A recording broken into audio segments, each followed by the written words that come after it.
Hola, hola amigos, ¿cómo están? Bienvenidos a un nuevo video. El día de hoy aprenderemos cómo arreglar el fondo en videollamada de nuestro Messenger que no funciona. Para eso lo primero que vamos a hacer es ingresar a nuestras configuraciones. Una vez estando aquí en configuraciones nos iremos hasta donde dice general.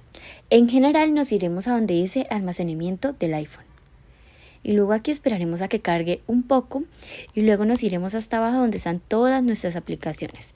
Daremos en mostrar todo y acá nos va a aparecer Messenger. Simplemente lo que tenemos que hacer es desinstalar la aplicación. Con eso se borrarán todos los datos, todos los malos archivos que tenemos en nuestra app y la volveremos a instalar. Los datos, nuestro inicio de sesión va a quedar igual, no se va a eliminar nada, simplemente se va a hacer como un escaneo de los datos que nos sirven y que posiblemente están haciendo daño en nuestra aplicación. Esperaremos a que se instale y listo. Después de haber instalado, lo único que vamos a hacer es reiniciar nuestro teléfono. Y listo amigos, así de fácil es, ya el problema debió haber quedado solucionado. Si te gustó este video te invito a darle like y suscribirte a nuestro canal para que te sigamos ayudando en todo lo que necesites. Nos vemos en un próximo video.